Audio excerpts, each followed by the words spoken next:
Life Beyond Belief, A Preacher's Deconversion, written by Bob Ripley, narrated by Bob Ripley.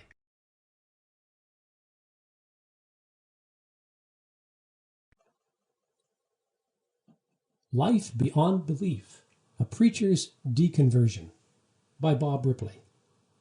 Forward by Rev. Dr. Daniel Meter, Old First Reformed Church, Brooklyn, New York. Dedication for DKL.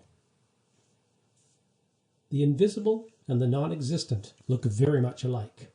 Huang Po. Forward.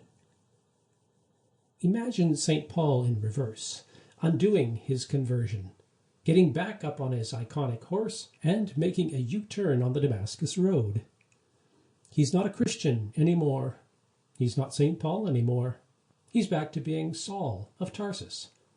He's been unborn again, only he's not returning to Jerusalem. He's not going back to his native Judaism. You could say he's been born again, and this time to atheism. He's not going back to persecuting or punishing or imprisoning, so he'll take the turn off that leads to Tarsus. He's going to rest a bit and collect his thoughts, and then he will set down to write. He'll write a second epistle to the Romans, a second Ephesians, and a second Colossians, with all the passion and fervor of argument he wrote his first epistles with. I was wrong. We were wrong. We Jews were wrong. We Christians were wrong. And even the Greeks are wrong. There are no gods. There is no God. And the guy who was Jesus of Nazareth, well, that's all he was. A guy. This is the image that came to me halfway through my reading of this book by one of my best friends. I've known Bob Ripley for 20 years, and we've gotten very close.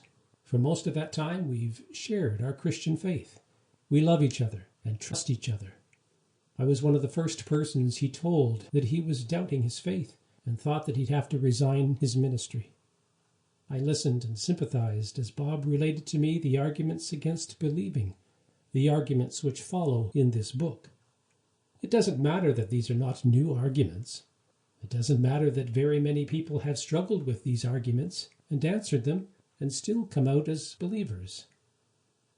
Even if you don't find these arguments convincing, they are compelling. None of you have the privilege to dismiss them out of hand. You can't sidestep them or avoid them. Those horrible commands of the God of the Bible, those gospel details that are contradictory.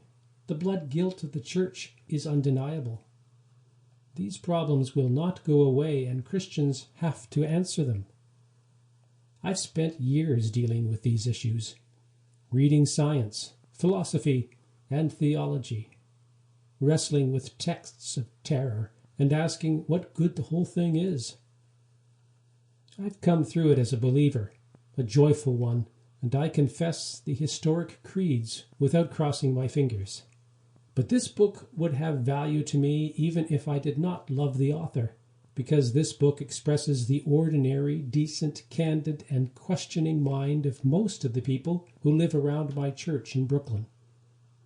It's their unbelief, not my belief, which is the norm and the default. I'm the one who has something to prove, not them.